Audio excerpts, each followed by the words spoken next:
سبحان الله والحمد لله ولا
لله رب العالمين. اللهم صل وسلم على سيدنا محمد وعلى آل سيدنا محمد.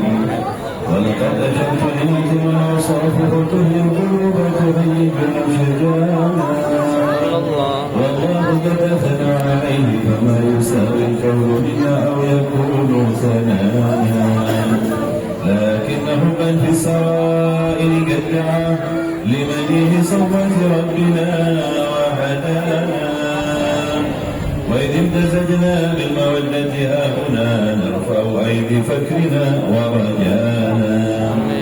للواحد الأحد العلي بنا متوسلين بمن إليه دعانا. مختاره وحبيبه وصفيه زين الوجود به الإله حمانا. يا ربنا يا ربنا يا ربنا بالمصطفى كنا أجب دعوانا. أنت لنا يا ظهرنا في هذه الدنيا وفي أخرانا.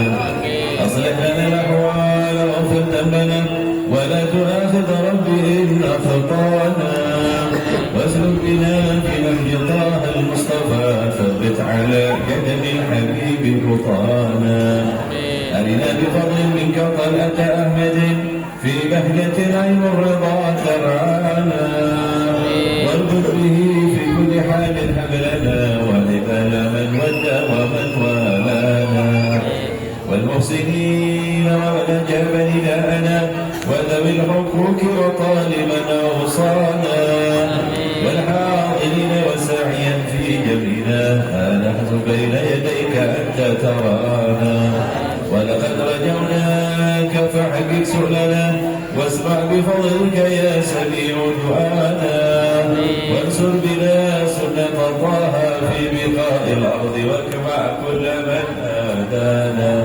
وانظر إلينا واسقنا كأس الحنى واشف وعاف عاجلا مرضانا.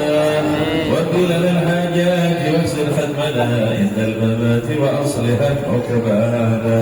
يا رب واجمعنا وأحبابا لنا في ذلك الفردوس يا رجوانا. يا رب واجمعنا وأحبابا لنا في ذلك الفردوس يا رجوانا. يا رب واجمعنا وأحبابا لنا في ذلك الفردوس يا رجوانا. بالمصطفى صل عليه وآله ما حركت رضا الصباح وصانا. سبحان ربك رب العزة عما يصفون وسلام على المرسلين والحمد لله رب العالمين. الصلاة والسلام عليك يا سيد المرسلين. الصلاة والسلام عليك يا خاتم النبيين. الصلاة والسلام عليك يا من أرسلك الله رحمة للعالمين. ورضي الله تعالى عن أصحاب رسول الله أجمعين. آمين.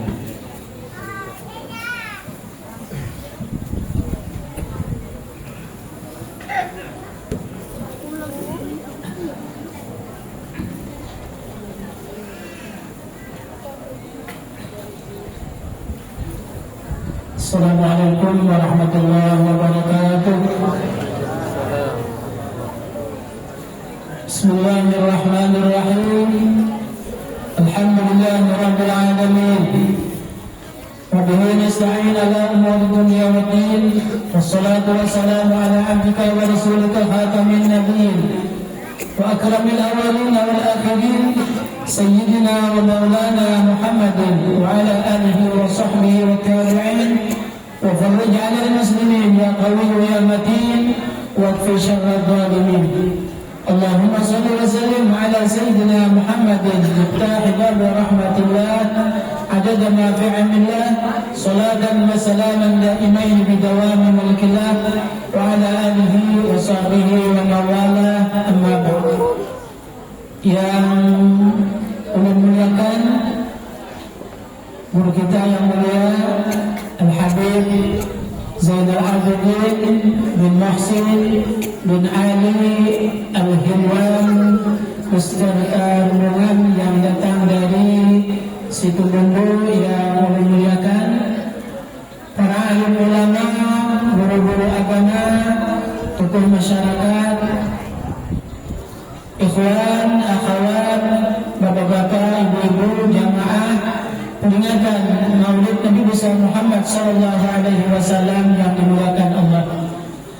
Alhamdulillah, puji dan syukur kehadirat Allah Subhanahu wa taala atas limpahan karunia, taufik dan hidayah serta inayahnya jualah. Pada malam hari ini, malam Rabu, alhamdulillah kita masih diberikan kesempatan oleh Allah, dipilih oleh Allah untuk bersama-sama hadir di majelis zikir Tariqah Alawiyah Naqsabandiyah Muhsiniyah wilayah Palangkaraya dalam acara peringatan Maulid Nabi besar Muhammad sallallahu alaihi wasallam. Berharap kita mudah-mudahan acara yang demikian ini menjadi perantara wasilah untuk mendapatkan limpahan karunia, taufik dan hidayah serta inayahnya. Dipanjangkan umur, disihatkan badan, diluaskan rezeki yang halal, kabulkan segala hajat kita dunia dan akhirat. Semoga Allah memberikan ampunan atas salah dan dosa kita, ampunan atas salah dan dosa kedua orang tua kita, ampunan atas salah dan dosa guru-guru kita. Allah berikan kesembuhan yang lagi sakit, Allah angkat segala kesulitan, Allah berikan jalan keluarnya. Dan semoga tidaklah kita keluar daripada tempat ini terkecuali semua niat, semua hajat, semua doa kita dijabah oleh Allah Subhanahu wa taala, dan semoga akhir hayat kita pada taat husnul khatimah. Amin ya rabbal alamin. Salawat serta salam senantiasa tercurah kehadiran baginda kita Nabi besar Muhammad sallallahu alaihi wasallam beserta keluarga, sahabat dan para pengikut sampai nantinya hari kiamat. Jamaah peringatan Maulid Nabi besar Muhammad sallallahu alaihi wasallam yang dimuliakan Allah. Di sini ulun atas nama panitia dan sekaligus atas nama majelis mengucapkan terima kasih yang sebesar-besarnya. Yang pertama, kami tujukan kepada guru yang mulia Al-Habib Zainal Abidin bin Muhsin Al-Hilwan yang sudi berkenan hadir sekaligus nanti malam ini akan mengisi tausiah atau ceramah buat kita semua. Mudah-mudahan menambah ilmu pengetahuan kita yang sehingga kita bisa meningkatkan keimanan kita kepada Allah dan kecintaan kita kepada baginda Nabi besar Muhammad sallallahu alaihi wasallam. Kemudian ucapan terima kasih juga kepada seluruh yang hadir. Ulun kalau bisa menyebutkan satu persatu, ulun ucapkan terima kasih yang sebesar-besarnya. Mudah-mudahan kedatangan sambian, kehadiran sambian adalah di dalam acara yang demikian ini kita bisa meraih barakaan nantinya syafaat daripada baginda Nabi besar Muhammad sallallahu alaihi wasallam. Kemudian daripada itu permohonan ampun dan maaf di dalam acara ini atas semua salah dan kekurangan serta kehilapan, atas nama pribadi dan atas nama jamaah Majelis Zikir Tariqah Alawiyah, kepada seluruh yang hadir pada saat ini, terlebih khusus kepada yang mulia guru kita Al-Habib Zainal Abidin bin Muhsin Al-Hilwan untuk memberikan pintu maaf yang sebesar-besarnya. Kemudian ucapan terima kasih kepada seluruh ikhwan akhwat, seluruh lingkungan warga lingkungan Gangsari 45 yang telah memberikan sumbangan pada malam hari ini untuk memperingati peringatan Maulid Nabi besar Muhammad sallallahu alaihi wasallam. Ulun atas nama pribadi dan atas nama majelis mengucapkan terima kasih yang tak terhingga, terima kasih yang sebesar-besarnya.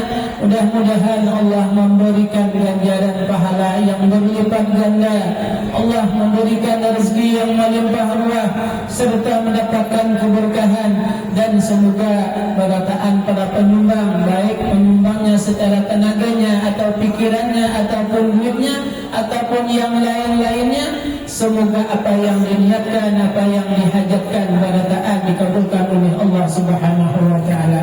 Mungkin ini saja sedikit tambahan dari ulun. Sekali lagi ulun atas nama pribadi dan mengucapkan barataan yang hadir pada saat ini, ulun tidak bisa menyebut satu persatu.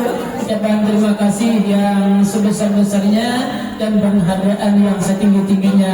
Kemudian sebelum ulun tutup atas nama sebagai penyambung daripada panitia dan atas nama daripada ketua majelis ini menyampaikan undangan pada malam besok hari, malam besok, malam Kamis nanti sesudah sholat isya akan dilaksanakan peringatan Maulid Nabi besar Muhammad SAW yang bertempat di Majelis Anwarul Hidayah di Jalan Jati Ujung dengan penceramah yang mulia guru kita Al-Habib Zainal Abidin bin Muhsin Al-Hindwan. Oleh demikian itu diundang berataan pada malam besok untuk bisa berkenan hadir ke tempat yang sudah kami sebutkan tadi.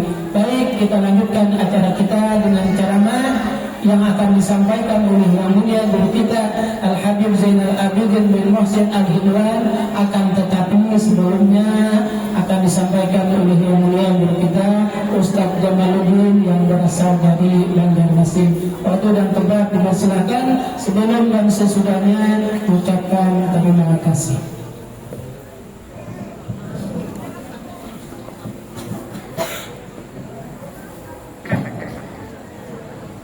Assalamualaikum warahmatullahi wabarakatuh. Alhamdulillah, alhamdulillah rabbil alamin, wa bihi nasta'in ala umuri dunya waddin, wa sallallahu ala khairi khalqihi sayyidina wa maulana Muhammadin al-amin wa ala alihi wa sahbihi ajma'in wa tabi'in wa man tabi'ahum bi ihsan ila yaumiddin wa alaina ma'hum wa fihim bi rahmatika ya arhamar rahimin, amin. Hadirin hadirat, ikhwan dan akhwat yang dimuliakan dan dimuliakan oleh Allah, wabil khusus yang sama-sama kita ta'zimi Sayyidul Habib Zainal Abidin bin Al-Habib Muhsin Al-Hindwan. Mari kita bersama-sama mendoakan beliau, semoga Allah memanjangkan umur beliau, memberikan sehat wal afiat kepada beliau, dan dimudahkan segala urusan beliau, serta senantiasa dapat membimbing kita untuk mendekatkan diri kita kepada Allah dan mengenal dekat kepada baginda Nabi kita Nabi Muhammad sallallahu alaihi wasallam. Yang kami muliakan para alim ulama, para habaib, tokoh-tokoh masyarakat, tokoh-tokoh agama, tatuha-tatuha masyarakat yang dimuliakan dan dimuliakan oleh Allah.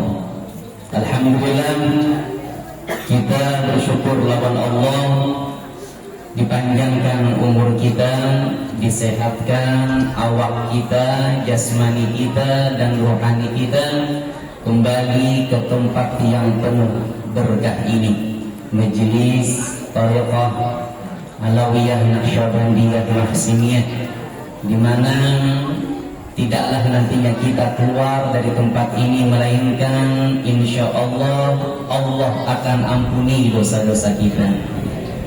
Allah akan ganti keburukan dan dosa itu dengan kebaikan.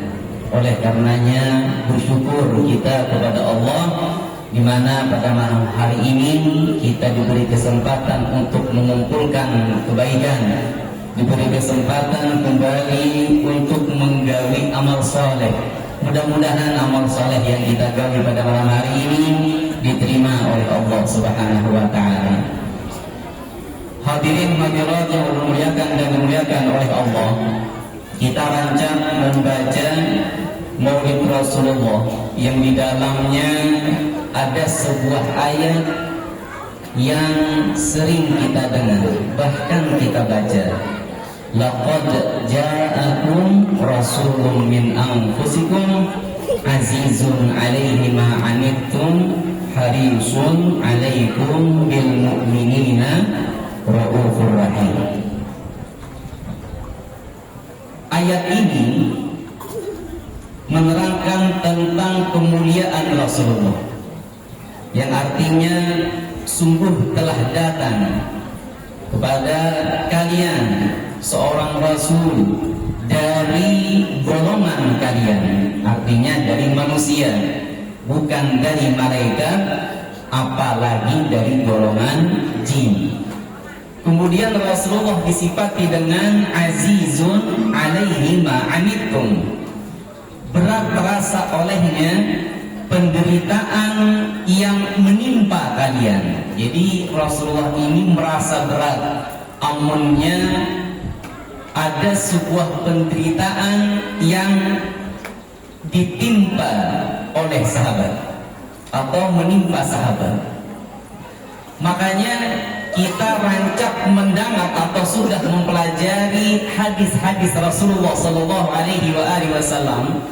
Di antaranya adalah ketika Rasulullah melaksanakan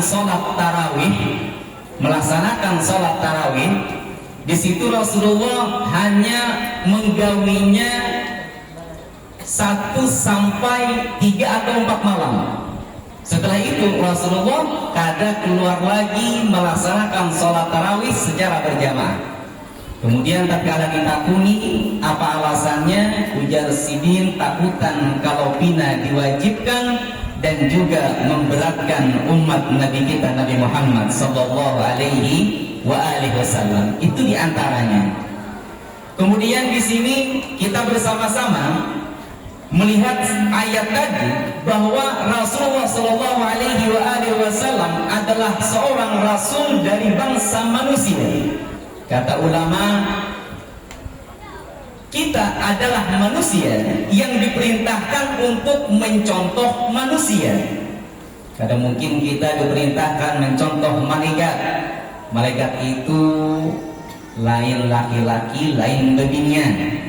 Malaikat itu kada makan, kada minum, kada kawin, kada tahu lawan duit. Amun kita makan, minum, kawin, tahu lawan duit. Kalau seandainya disuruh mencontoh lawan malaikat, bingung kita. Siapa cara makannya, siapa cara guringnya, dan lain sebagainya.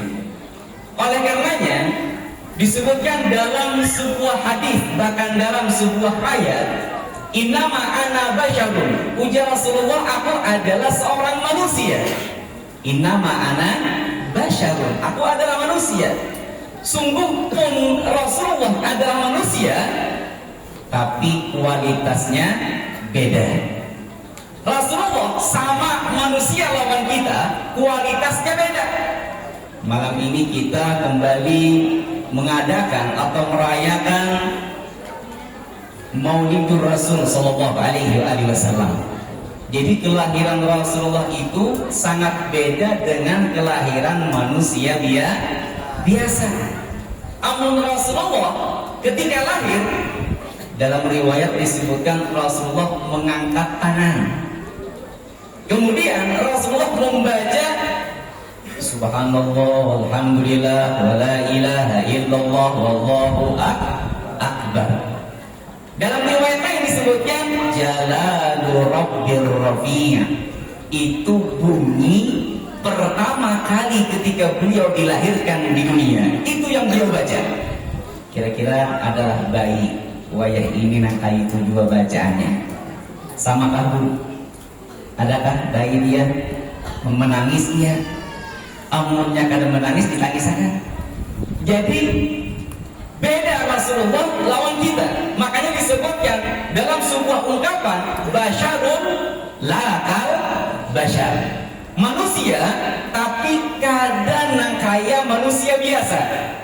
Ini kalau kita banding-bandingkan untuk mendekatkan pemahaman kita dengan keutamaan baginda Rasul Muhammad sallallahu alaihi wasallam, Rasulullah itu manusia, kita juga manusia. Kita guring, Rasulullah guring, tapi guringnya Rasulullah itu memang kada sama lawan guringnya kita. Kalau guringnya Rasulullah, ujar dalam sebuah keterangan dalam sebuah hadis, tanamu ainaya walayanamu qalbi.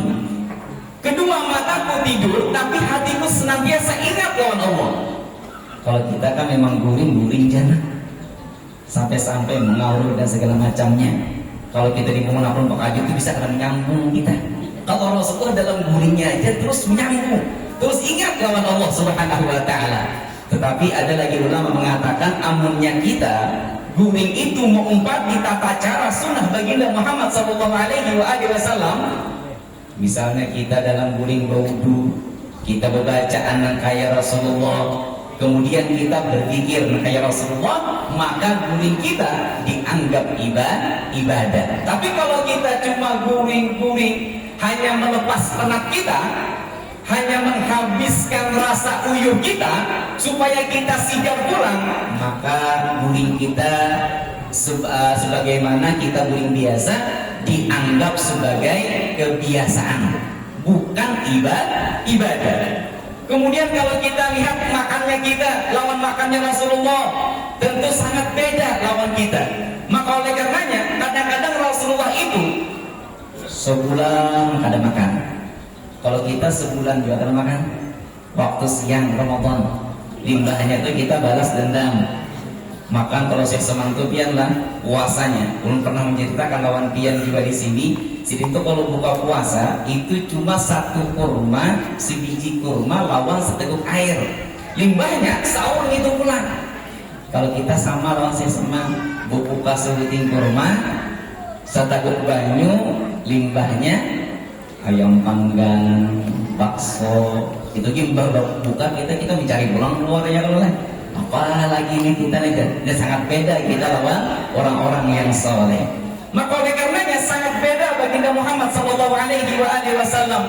Kemudian kalau kita melihat lagi Rasulullah itu beludah, kita juga meludah. Kalau ludah Rasulullah jadi obat. Kalau ludah kita, yang kita semalam menjelaskan. Kadang-kadang kita minum anak bisa dahapun, minum bekas abah. Dah bahaya kalau bekas pian, dah maik kalau bekas pian. Padahal bagus tuh bekas pian. Atau kita melihat di sampai minum dari ini sampai nih si fulan gimana terus lagi minum. Beda ludah kita. Kalau liur burung larang, kalau liur kita. Makanya tuh kalau kita guring tuh beliuran tuh hati-hati itu bisa dihukumi najis. Kalau kita salah posisi guring kita. Jadi belum pernah mendengar sebuah keterangan dari guru Lut. Jadi menjelaskan kalau guring kita kadang bantal lalu beliuran, maka liur kita menjadi najis sebab paut lebih tinggi daripada kepala. Jadi ketika keluar liurnya tadi maka menjadi najis, cepat dibasuh. Jadi liur baginda Muhammad adalah obat. Di antaranya ada seorang sahabat. Sahabat ini pernah terkena percikan telur ular, intal ular pada saat sedang berjalan lalu ada lubang, rupanya jatuh ke dalam lubang itu lalu tak kena telur ular dan memercikan dan kena percikan telur ular tadi mengena kedua mata sidin. Lalu itu baru melihat, dibawalah ke hadapan baginda Muhammad SAW, dikira sahabat buta gitu. Sahabat yang dah kena telur ular tadi itu, yang bernama Hubayb bin Abu Fuwaid, namanya antik Hubayb bin Abi Fuwaid.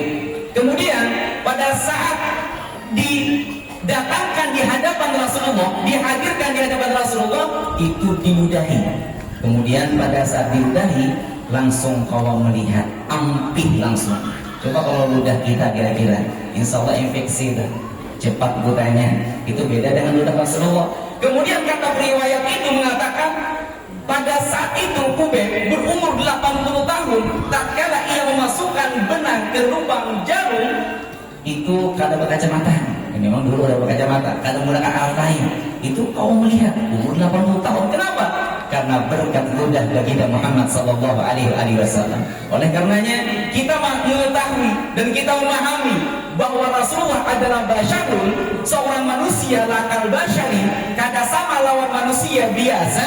Oleh karenanya pada malam hari ini kita kembali mengingat beliau, kembali kita mengingat perjuangan beliau, cinta beliau kepada umat baginda Muhammad SAW, maka patutlah kita bergembira dengan kelahiran Nabi Muhammad SAW. Harapan kita mudah-mudahan bertambah cinta kita tatkala kita mengenal Nabi Muhammad SAW.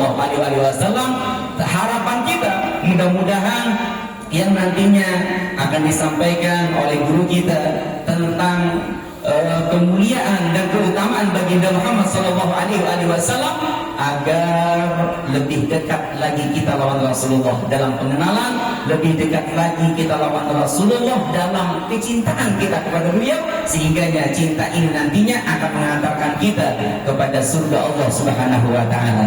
Hadirin hadirat ikhwan dan akhwat yang dimuliakan dan dimuliakan oleh Allah, mungkin hanya ini dapat saya sampaikan, mudah-mudahan ada manfaatnya khususnya bagi ulun dan kita seberataan. Wassallallahu alaihi wasallam Muhammad wa alihi wasallam. Alhamdulillah rabbil alamin wa billahi taufiq hidayah wa hidayah. Assalamualaikum warahmatullahi wabarakatuh.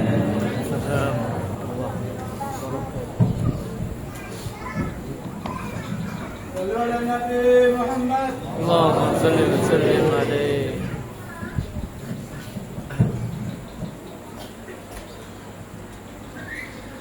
بسم الله الرحمن الرحيم. السلام عليكم ورحمة الله وبركاته. وعليكم السلام ورحمة الله. الحمد لله الذي أحسن تدبير الكائنات وخلق الأراضين والسماوات وأنزل الماء من المعصرات وأنشأ حبا والنبات وقدر الأرزاق والأدوات وأثاب على أعمال الصالحات.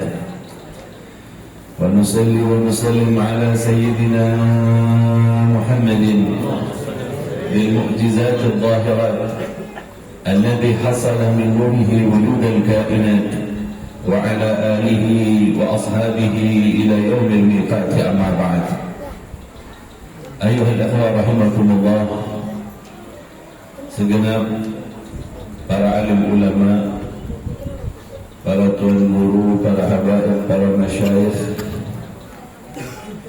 begitu juga segenap para asatid,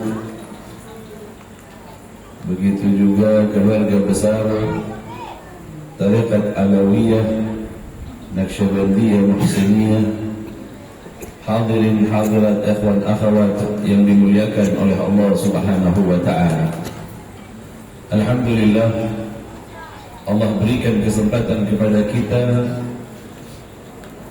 untuk menghabiskan malam-malam ini bergembira dengan lahirnya baginda Rasul sallallahu alaihi wasallam. Kegembiraan kita ini nantinya akan menjadi saksi tak kala kita kembali kepada Allah.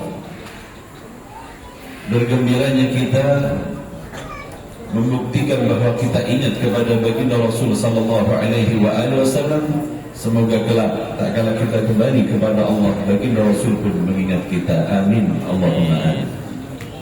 Salawat dan salam atas baginda Rasul sallallahu alaihi wasallam, Nabi yang ditegaskan di dalam setiap lisan kenabian, Nabi yang oleh Allah Subhanahu wa taala diminta kepada setiap para nabi untuk bercerita tentang. Salawat dan salam Allah Subhanahu wa taala kepada baginda Rasul sallallahu alaihi wasallam, kepada para sahabat, keluarga baginda Rasul, tabi'in tabi'in wa alaina ma'ahum wa fihim bi rahmatika ya arhamar rahimin. Amin. Ayuhal akhwat rahimakumullah, jika kita membaca Al-Quran bukan hanya sekedar membaca, tetapi hendak mengetahui tentang keagungan baginda Rasul sallallahu alaihi wasallam, maka kita bisa melihatnya di dalam Al-Quran sebagai satu-satunya mukjizat baginda Rasul yang masih tersisa dan tak pernah berubah. Di dalam Al-Quran Allah Subhanahu wa taala menceritakan kepada kita, A'udzu billahi minasyaitonir rajim. Wa id akhadha mitsaqan nabiyyin wa id akhadha Allahu mitsaqan nabiyyin. Ketika Allah Subhanahu wa taala meminta perjanjian kepada setiap para nabi. Kita tahu para nabi dari zaman Nabi Allah Adam alaihissalam hingga sampai kepada Nabi Allah Isa alaihissalam, semuanya adalah makhluk pilihan. Mereka dipilih oleh Allah, sebab itulah kemudian tak boleh di dalam pemahaman kita salah tentang para nabi. Inna Allah astafa Adam wa Nuhan wa ala Ibrahim wa ala Imran 'alal 'alamin. Sesungguhnya Allah Subhanahu wa taala telah memilih Nabi Allah Adam. Ketika Allah memilih Nabi Allah Adam, Maha suci Allah menjadikan Adam kemudian melakukan kesalahan sehingganya kita memiliki persepsi bahwa Nabi Allah Adam semisal dengan kita bisa saja berbuat dosa. Nauzubillah wal iyad billah. Ingat ketika Allah memilih, ia adalah yang terbaik. Jika kita mengatakan bahwa Nabi Allah Adam berbuat dosa, maka ketahuilah kita menuduh Allah Subhanahu wa taala salah memilih dari para nabi. Berhati-hati di dalam akidah kita ini. Jika tidak, jatuhlah kita kepada sesuatu yang dianggap kurangnya keimanan kita sehingga kita jatuh di dalam meyakini setiap para nabi. Allah memilihnya. Ketika Allah memilih mereka, mana ada Allah salah pilih? Mana ada kemudian Allah pilih seorang nabi kemudian gak bisa apa-apa? Maha suci Allah Subhanahu wa ta'ala. Setiap para nabi pastilah dipilih oleh Allah dari manusia-manusia yang suci, manusia-manusia yang tak mungkin jatuh ke dalam perbuatan dosa. Itu konsep kenabian di dalam akidah kita Ahlus Sunnah wal Jamaah. Ingatlah, jangan sampai salah. Bagaimana contohnya? Dulu di zaman Sayyidina Ja'far As-Sadiq. Di zaman Sayyidina Ja'far As-Sadiq ada orang yang datang kepada Sayyidina Ja'far As-Sadiq dan berkata, wahai Ja'far As-Sadiq, engkau yang berkata bahwa sesungguhnya para nabi adalah pilihan Allah, akan tetapi di dalam Al-Quran Allah menyebutkan mereka melakukan kesalahan. Engkau yang berkeyakinan bahwa setiap para nabi haruslah manusia-manusia yang maksum, yang dipelihara dari perbuatan dosa. Lalu mengapa Allah di dalam Al-Quran mengatakan bahwa sesungguhnya Nabi Allah Adam telah berbuat dosa dan ia durhaka? Ada sebuah ayat di dalam Al-Quran. Ingat, harus betul-betul paham kepada Al-Quran sepaham-pahamnya kita, jangan kemudian menyalah. Di dalam Al-Quran disebutkan ketika Nabi Allah Adam alaihissalam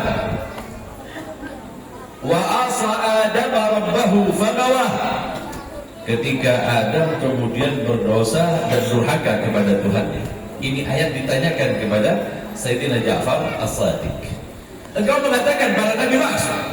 Maka kemudian Sayyidina Ja'far berkata, jika ayat itu kau tujukan kepada Nabi Allah Adam alaihissalam, bagaimanakah konsep dosa yang dilakukan oleh manusia?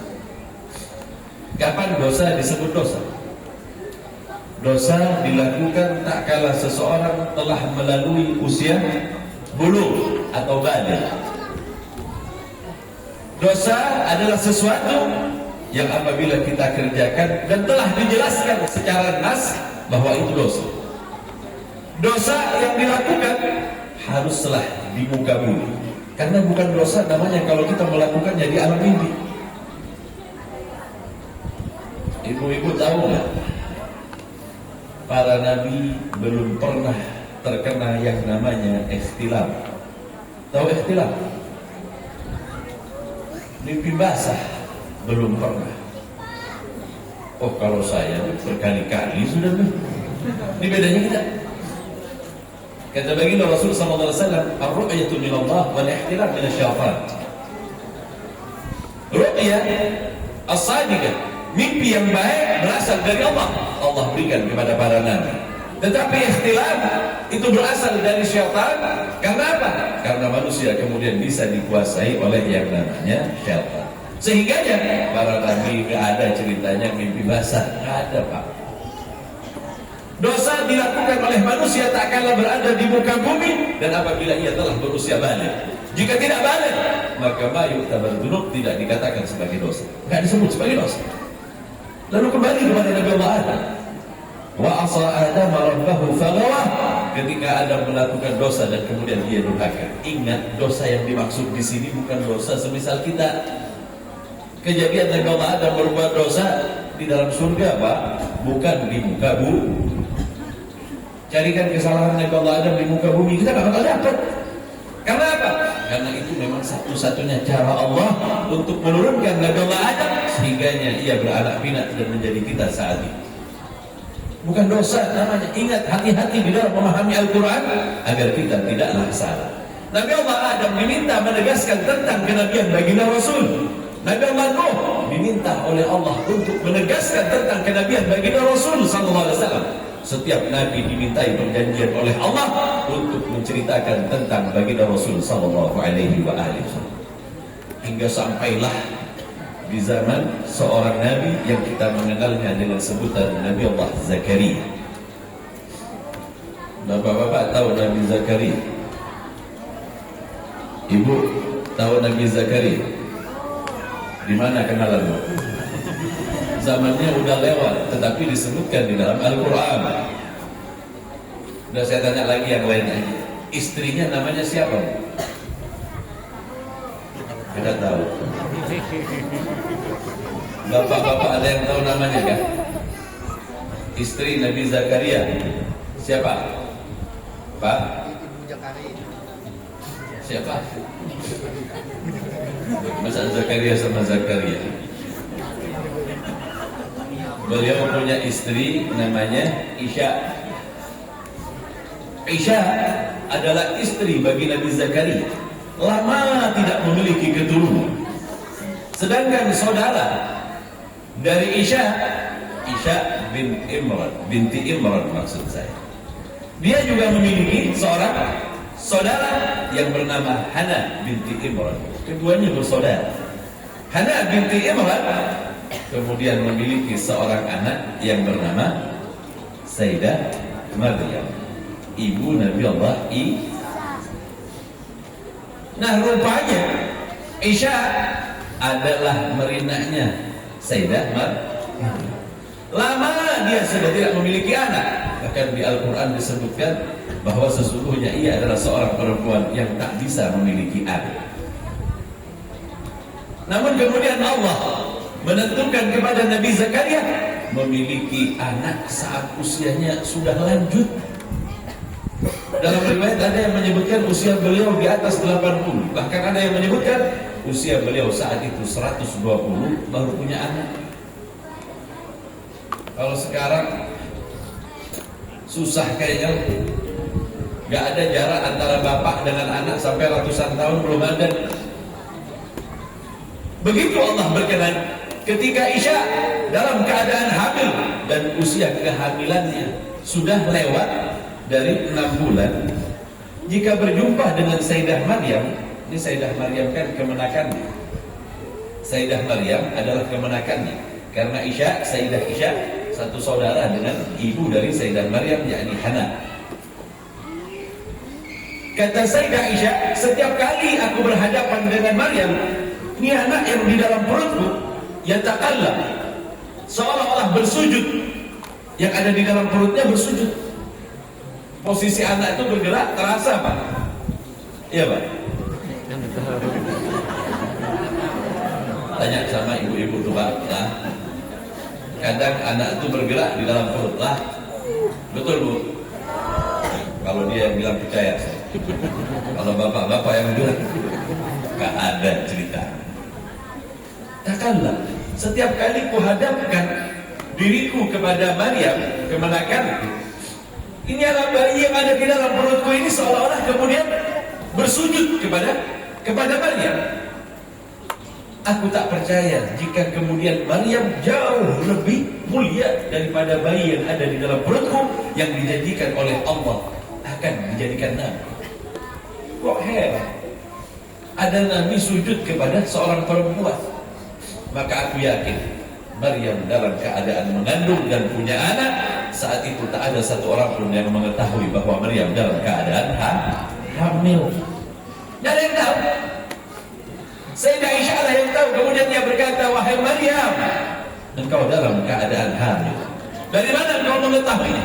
Aneh, setiap saat anakku ketika aku berhadapan denganmu, pasti anak ini bergerak dan seolah-olah bersujud kepada engkau dalam keadaan hamil. Kata Sayyidah Maryam, tak ada seorang pun yang mengetahuinya kecuali engkau. Allah telah memberikan isyarat kepadaku, aku akan diberikan seorang anak yang nantinya akan menjadi seorang nabi sebagai nabi penutup dari kelompok Bani Israel. Kedua-duanya sama hamil, tetapi jaraknya terpaut 6 bulan jauh. 6 bulan jauh.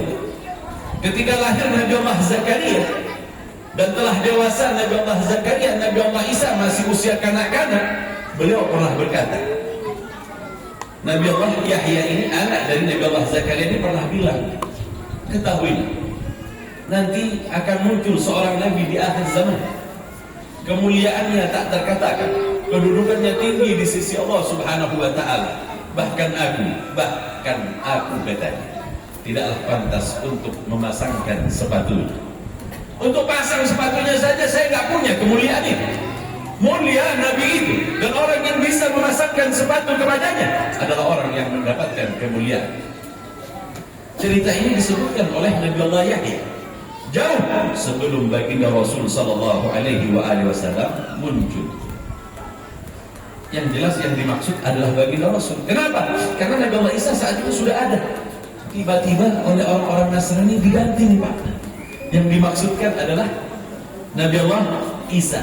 Mereka kemudian menyembunyikan kebenaran baginda Rasul, kemudian diarahkan kepada Nabi Allah Isa. Na'udzubillah wal iyadzubillah.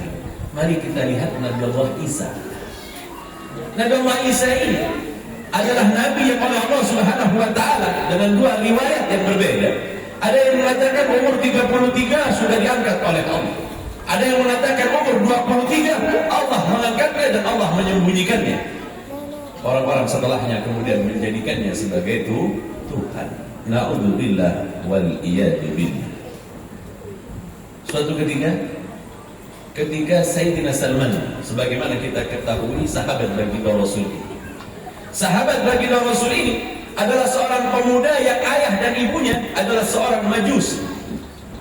Tahu Majusi? Menyembah api.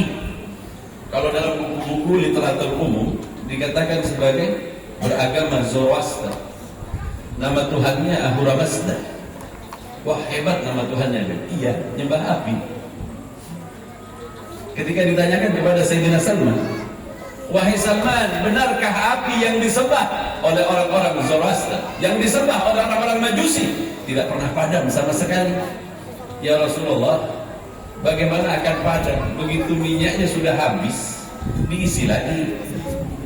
Begitu apinya mau padam, kayunya sudah mulai tipis, diisi lagi. Tidak pernah padam ya Rasulullah, karena dijaga terus-terusan.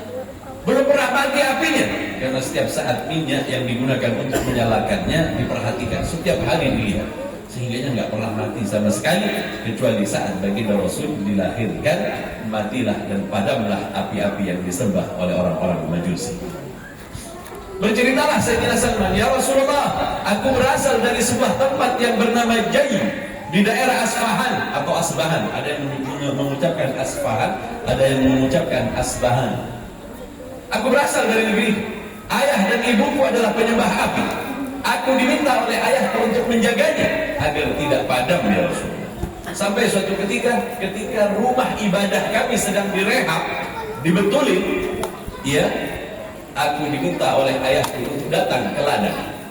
Wahai Salman, lihatlah ladang, karena beberapa hari ini aku akan menjaga tempat ibadah dan aku akan melihat bagaimana rehab ini nanti dibenahi ulang. Maka aku kemudian datang ke ladang ayahku. Ketika aku datang ke ladang ayahku, aku melihat orang-orang Nasrani yang melakukan sholat. Orang Nasrani sholat, orang Nasrani ini sholat. Sholat mereka hanya sekali, dibilang doa di waktu sore oleh mereka.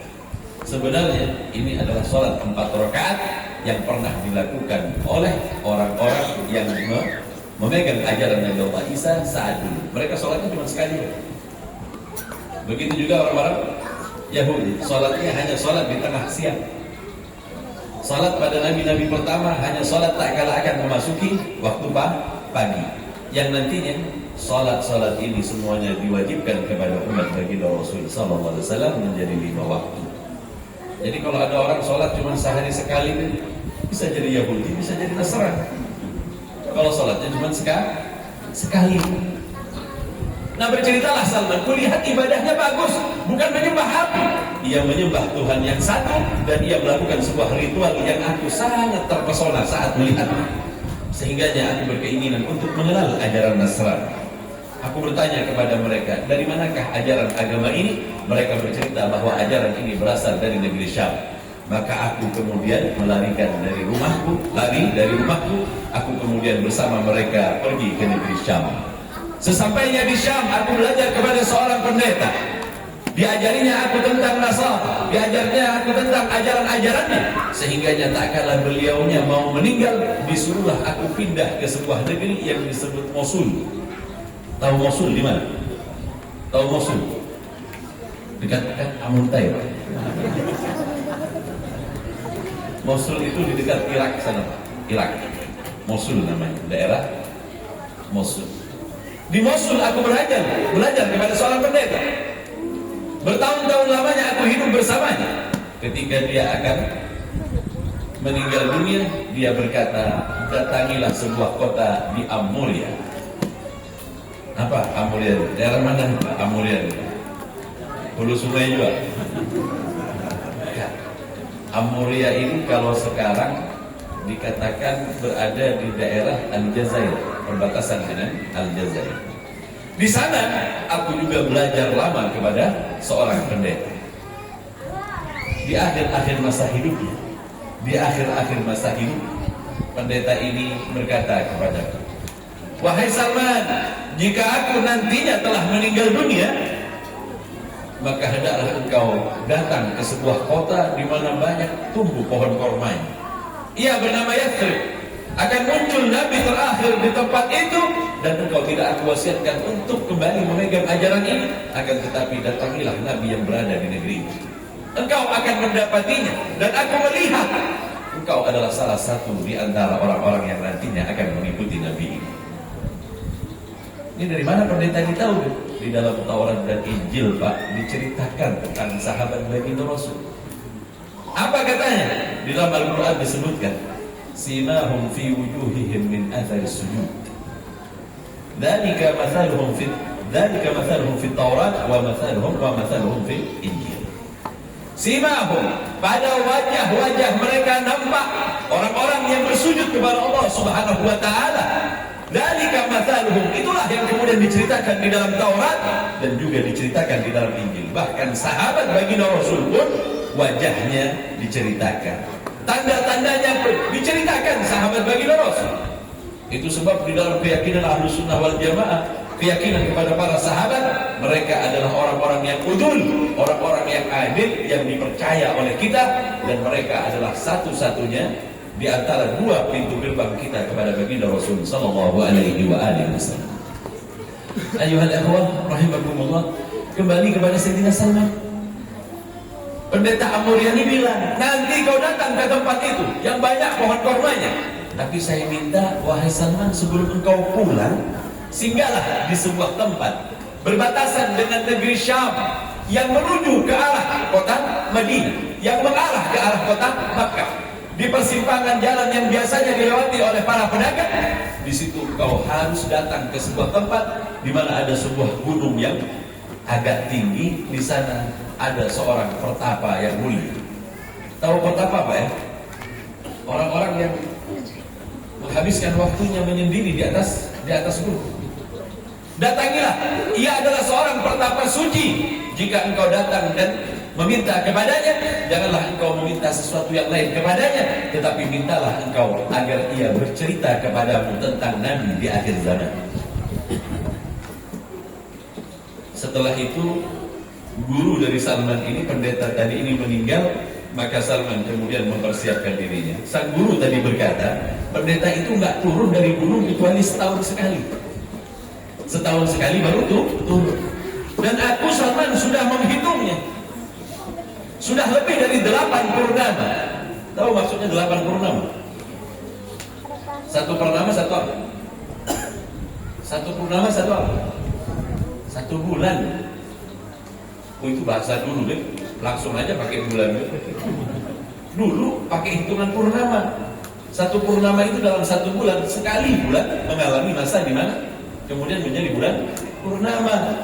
Kata dia, sudah lebih 8 atau 9 aku menghitungnya, maka tak lama lagi dia akan turun, wahai Salman. datangilah dia terlebih dahulu sebelum engkau mendatangi kota yang kumaksudkan tadi. Baiklah, maka kupersiapkan segalanya dan kemudian aku menuju ke negeri Syam untuk mendapati pendeta tadi atau mendapati pertapa agung tadi. Aku tunggu. Rupanya di sana udah banyak orang yang menunggu turunnya orang pertapa suci ini. Hampir orang yang nunggu semuanya punya penyakit.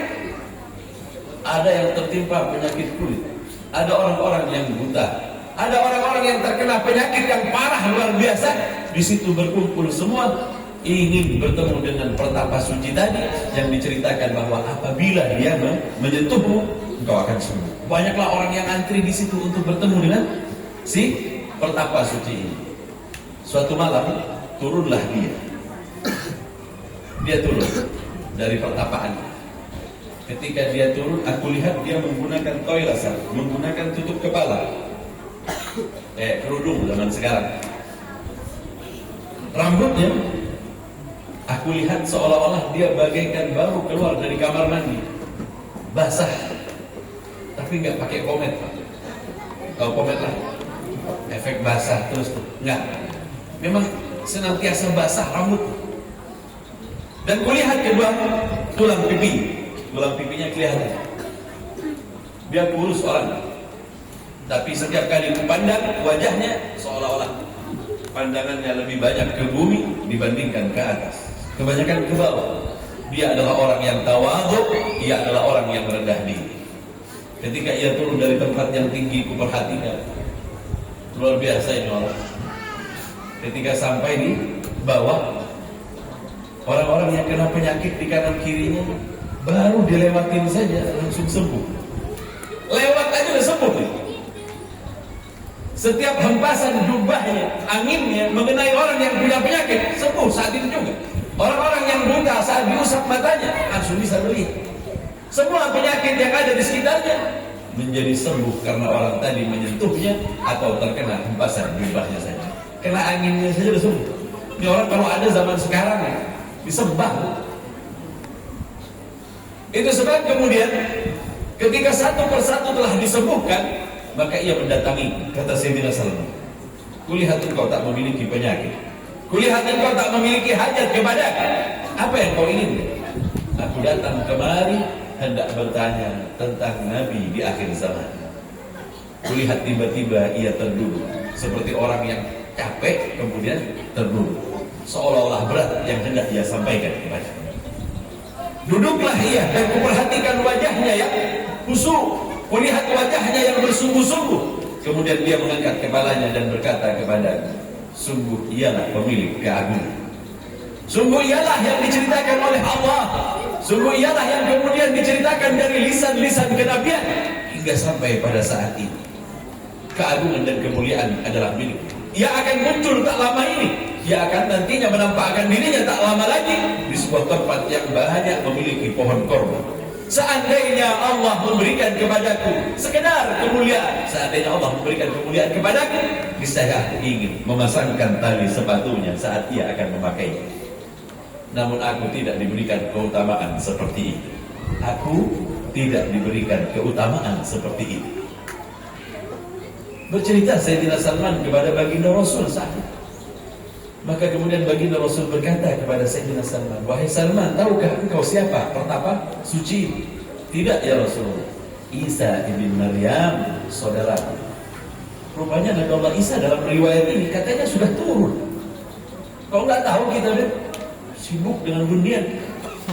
Yang di pasar sibuk dengan pasar, yang pakai HP sibuk dengan HP-nya. Sampai Nabi Allah Isa sudah muncul nggak sadar-sadar kita.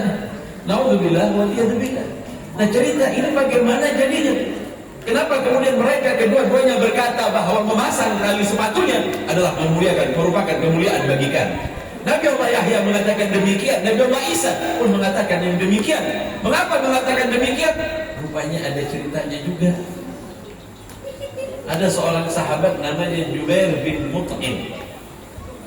Di zaman waktu baginda Rasul sedang viral-viralnya di kota Makkah, heboh orang-orang Makkah membicarakan baginda Rasul.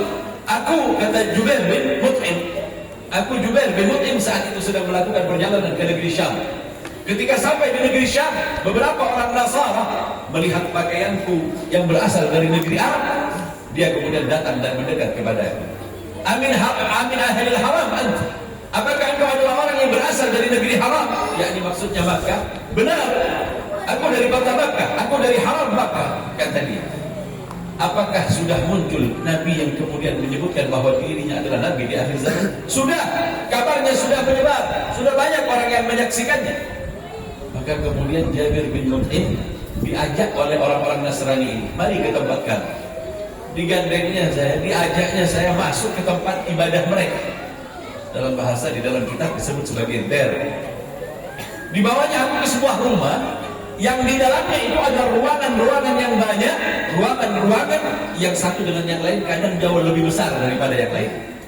Dibawanya aku masuk, kata Jubair bin Mut'im, kemudian di dalam sebuah ruangan aku diperlihatkan beberapa gambar.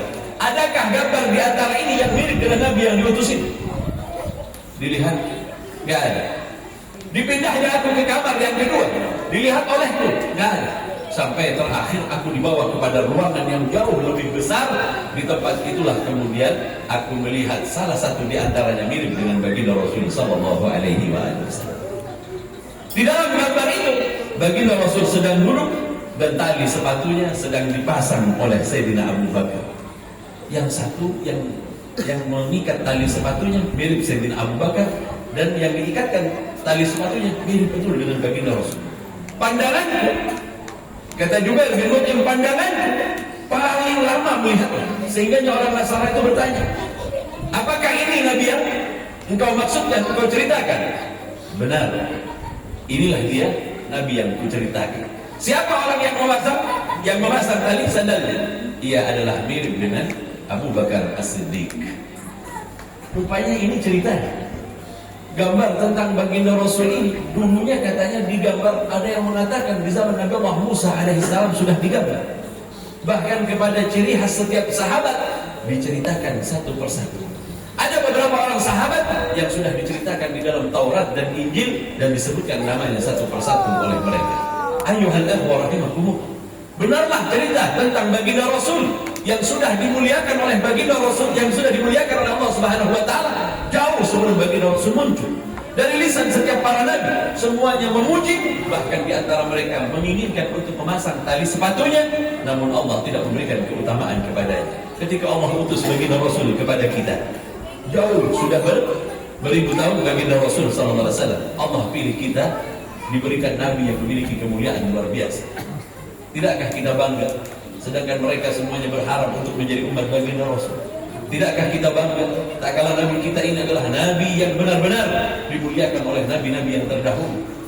Ayyuhal ikhwah rahimakumullah. Sebagian orang-orang mengatakan kalau dia mulia kenapa munculnya terakhir? Ya kalau muncul pertama namanya partai tambahan. Tahu partai tambahan? Kalau kita nonton tinju dulu lah, sebelum petinju kelas beratnya muncul terakhir, itu ada pemain dulu tuh. Kita nggak begitu perhatian sama mereka. Tapi begitu yang tinju ini yang terakhir, nah ini yang paling kelas berat. Ini yang memang ditunggu-tunggu. Begitulah baginda Rasul sallallahu alaihi wasallam. Yang terakhir lah yang ditunggu, bukan yang pertama. Jika yang pertama ditunggu, buat apa kelamaan kita nunggunya? Selain itu, keutamaan semua berkumpul kepada baginda Rasul, maka berbanggalah kita menjadi umat baginda Rasul sallallahu alaihi wasallam. Diberikan oleh Allah kita nabi semisal baginda Rasul yang memiliki perhatian luar biasa kepada kita. Baginda Rasul jauh sebelum kita hadir, beliau telah memberikan perhatian kepada kita. Saat kita nantinya berada di dalam barzah, baginda Rasul pun memberikan perhatian kepada kita. Saat kita kembali kepada Allah, beliaulah orang yang paling memberikan perhatian khusus kepada kita karena cinta beliau kepada kita. Maka sangatlah luar biasa cinta baginda Rasul ini, dan inilah yang harus kita balas dengan pemahaman dan mengikuti sunnah baginda Rasul sallallahu alaihi wasallam. Dikatakan kita mencintai baginda Rasul apabila kita menjalankan sunnah baginda Rasul sallallahu alaihi wasallam. Ayuhal ikhwah rahimakumullah, hadirin hadirat ikhwan akhwat yang dimuliakan oleh Allah, jika hendak bercerita tentang keagungan baginda Rasul, demi Allah, walaupun Allah memberikan kita ribuan tahun untuk mengkaji tentang baginda Rasul, tak akan pernah cukup waktu, tak akan pernah cukup tinta untuk menulis tentang keutamaan yang dimiliki oleh baginda Rasul sallallahu alaihi wasallam. Ia adalah yang agung, ia adalah yang diceritakan oleh Allah tentang keindahan akhlak dan pribadinya. Wa innaka la'ala khuluqin 'azim. Sungguh kau wahai Muhammad pemilik pribadi yang mulia. Cukup Allah Subhanahu wa taala mengatakan demikian, maka setiap pujian yang kita sanjungkan kepada baginda Rasul hanya untuk menggolongkan kita kepada umat yang mencintai baginda Rasul sallallahu alaihi wasallam. Semoga dengan yang sedikit ini menjadi bekal bagi kita, tambahan ilmu bagi kita untuk kemudian mencintai baginda Rasul, menjadikannya idola, menjadikannya sebagai panutan di dalam kehidupan kita, sehingga kelak tak kala kita dibangkitkan kita bersama baginda Rasul sallallahu alaihi wasallam. Amin, Allahumma amin. Ayuhal ikhwah, hadirin yang dimuliakan oleh Allah, tak berpanjang lebar saya dengan apa yang saya sampaikan. Semoga yang sedikit bisa menjadi bekal bagi kita, dan karenanya lah kemudian kita berhak untuk mendapatkan syafaat baginda Rasul. Kurang lebihnya mohon maaf yang sebesar-besarnya. Wabillahi taufiq wal hidayah wal ridha wal inayah. Wassalamualaikum warahmatullahi wabarakatuh. Waalaikumsalam warahmatullahi wabarakatuh.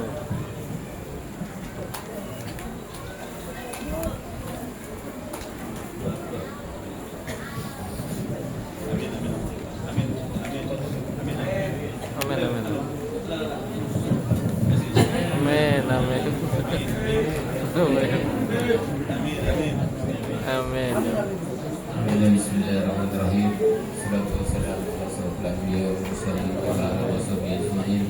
Allahumma inna nas'aluka salamatan fid dinina wa afiyatan fil jasadina. Amin. Wa salamatan min kulli fina wal fawza bil jannatina wa najatan minan nar. Amin. Wa Allahumma salamahu wa siya wal afiyah wal ghanimat lana wa ya majika wa mujadi wal mujadi wa zuwari wal musafirin wal mukimin fi baraka wa baraka wal mu'minin wa rabbina wa ilayhi surajjalimin. Amin. Wal bagina wa hasinin bi rahmatika ya arhamar rahimin. Rabbana atina fid dunya hasanah wa fil akhirati hasanah wa qina adzabannar. Subhanaka rabbika rabbil izzati amma yasifun wa salamun alal mursalin walhamdulillahi rabbil alamin. Jemaah peringatan Maulid Nabi besar Muhammad SAW yang dimuliakan Allah. Terima kasih kepada guru kita tadi yang telah menyampaikan tausiah atau ceramah tentang keutamaan dan kemuliaan baginda Nabi besar Muhammad SAW. Mudah-mudahan ini adalah menambah ilmu pengetahuan kepada kita, sehingga keimanan kita kepada Allah dan Rasulnya dan kecintaan kepada baginda Rasul tambah dan tambah lagi. Mudah-mudahan kita mendapatkan keberkahan dan nantinya mendapatkan syafaat baginda Nabi besar Muhammad SAW. Akhirnya doa tadi, maka bolehlah acara kita pada malam hari ini. Ulun atas nama pribadi dan atas nama Majelis Ikhwan Akhwat Alawiyah, terima kasih atas kehadiran dan doaan, dan mohon maaf atas semua kesalahan dan kekurangan kami, dan mari kita tutup